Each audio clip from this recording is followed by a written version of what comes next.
Okay, guys, thanks for your patience here. We've got Coach Sarkisian. We'll go ahead and let him open with a quick comment, and then we'll get to your question. Well, I just first of all like to wish everybody a Merry Christmas, Happy Holidays, and Happy New Year's to everybody. Obviously, it's an exciting time. I think our football team has worked extremely hard to get to this point.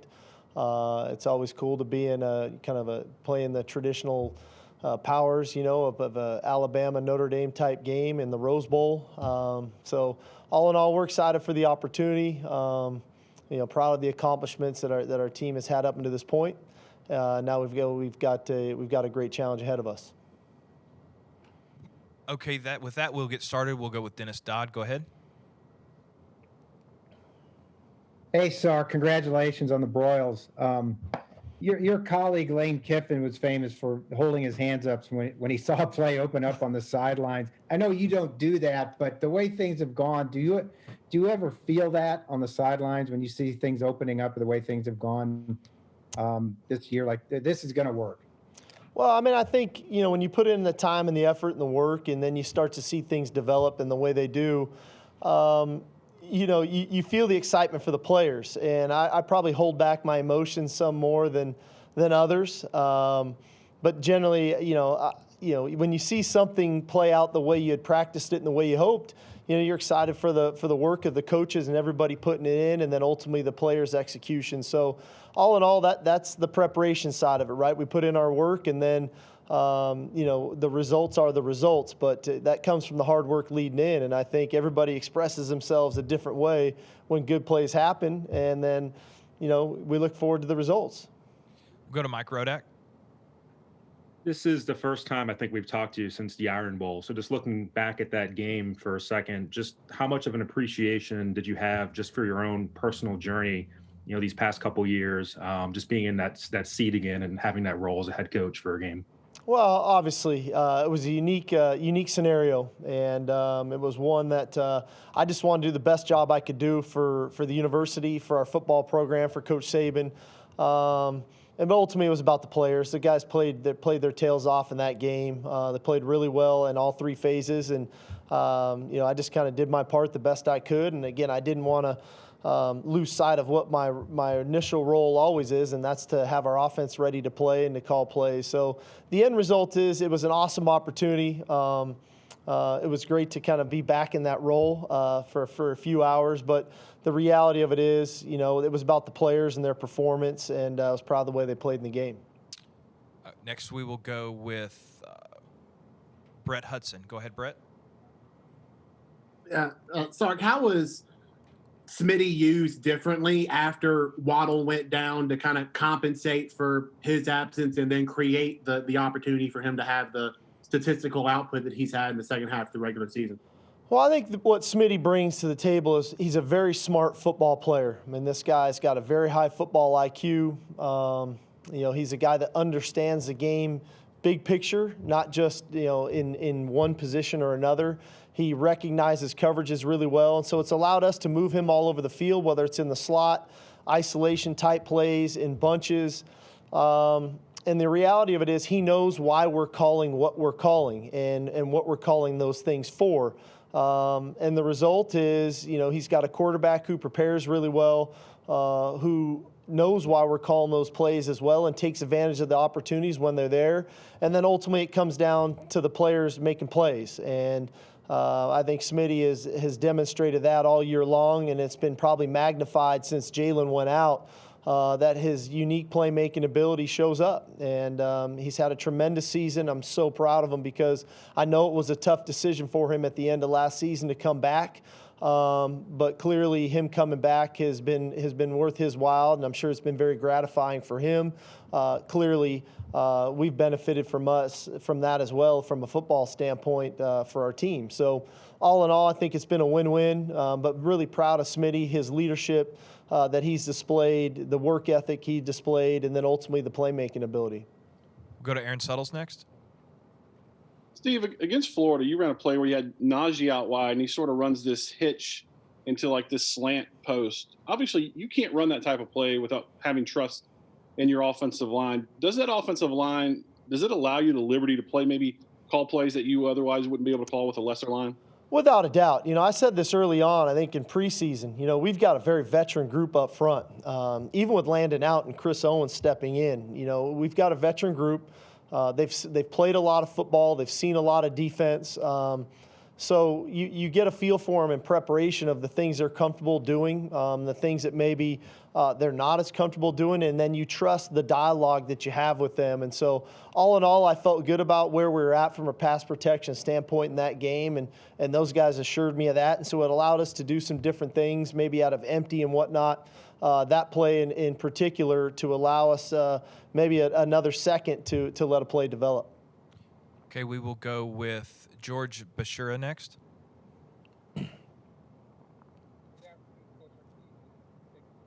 Go ahead, George. Notre Dame's defense has been very tenacious. George, you're going to have to unmute yourself, George. Okay, hold on. We'll go to somebody else, George. We'll go to John Finneran. Coach, I was wondering if you could probably dissect the Notre Dame defense for us, and where do you see some similarities to some other defenses that you've played this season? Yeah, I don't know if I could completely dissect them. They do a great job. I mean, Coach Lee's a tremendous football coach. They've got a great scheme. They've got a team that plays hard, that plays tough, that plays sound football. They're very aggressive up front. They're aggressive in the back end. They create turnovers. They attack the football. They do a tremendous job of getting off the field on third down. They do a really good job of stopping the run on first down to put you into the tougher second longs and then the third and long type scenarios. So at the end of the day, these guys are a very good team. Obviously, they've got some highlight type players in number 6 and number 14 who make plays on the perimeter, make plays, pressuring the quarterback. But I think they play really complementary football with their defense, with their offense. They get you off the field on defense, and then they possess the ball on offense. And so we've got to do a great job in this game of extending drives on third down and then ultimately maximizing opportunities in the red area to score touchdowns. We'll go to Joseph Goodman. Hey, Steve. Devontae's obviously up for the Heisman Trophy this year. How has that receiver position kind of evolved with this new era of offense in college football, making it, I guess, more impactful and important? Well, I mean, I think clearly you look around the country, a lot of people are throwing the ball. So receiver numbers are what they are right now. I can't speak for everybody. Where I speak for us is, we lost 2 great receivers last year in Henry Ruggs and Jerry Jeudy.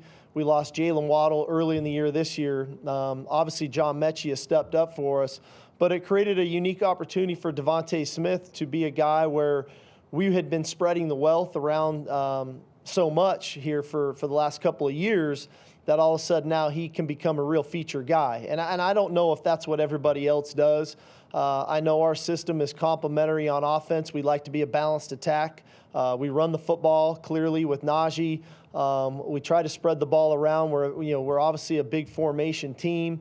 But from a receiver standpoint, I'm sure it's a lot of fun for a lot of guys because, the game has changed so dramatically over the last 10, 20, 30 years to where more guys are getting more opportunities to make plays down the field catching the ball. And I think that stems back to high school and in 7-on-7 and what everybody has going on there. So, again, I can't speak for everybody else and the receiver play. I do speak to the fact that, we're fortunate enough to have one of the best ones in the country on our team and provides a great deal of leadership on our football team. We'll go to Lucas Weiss. Hey, Coach, thanks so much for taking the time. Just following up on John Mechie III, Coach Saban mentioned yesterday just the positive impact he's had on the program, how tough he is, how physical he is. Can you just elaborate on the growth that you've seen in John from the start of the program to now and how he'll be utilized against Notre Dame on Friday? Well, I think when he came in, he was really the 5th guy in that room. And I think to his credit, he really tried to learn from those guys. And he really tried to see, what does Ruggs do? What does Jeudy do? What does Smitty do? What does Waddle do? And how does that fit my game? And then when this year came around, it was still a little unknown A&M shows up and the guy has a breakout game against a quality opponent, top 5 opponent in the country. And I think that's when he stepped onto the scene. I think for himself, the confidence kicked into all the work I've been putting in is starting to pay off now. So he's a huge asset to us. I think he provides, again, a lot of versatility. He's a very smart player, which is key in our system.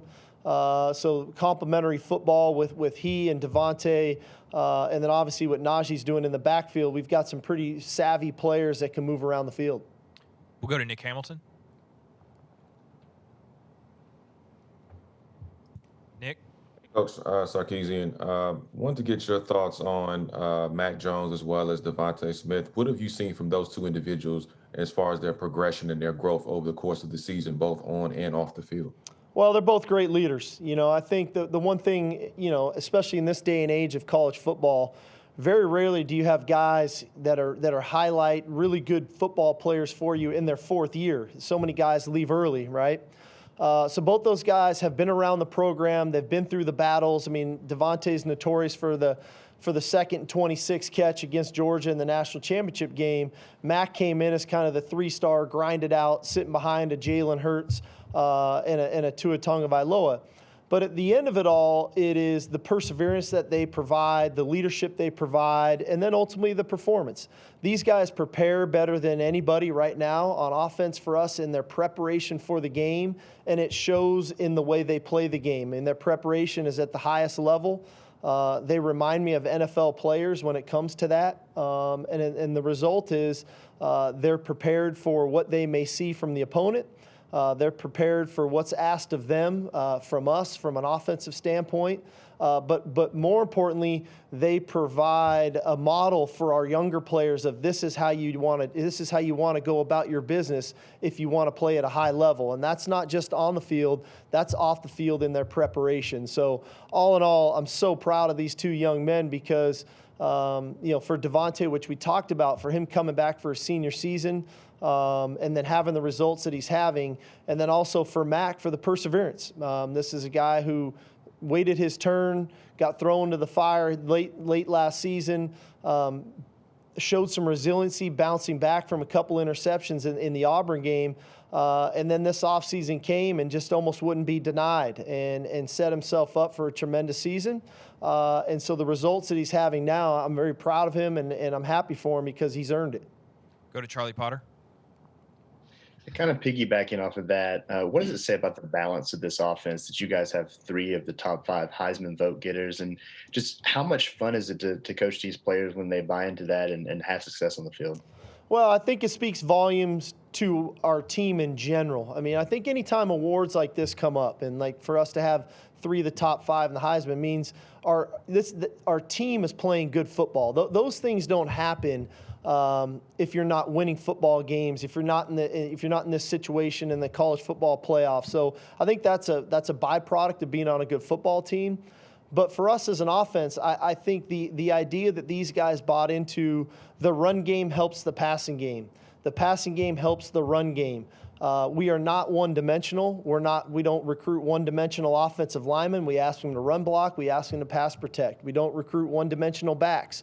Clearly, Najee and his versatility of running the ball, catching the ball out of the backfield. Brian Robinson kind of in the same mold, and very intelligent receivers. And so, we do use quite a bit of formations and motions and things, and that can be taxing on you if you don't know what you're doing. So all in all, the buy-in for the players on offense has been something I'm proud of because it's not always easy. It's easy to say, man, we just want to run the ball, or why aren't we throwing it more?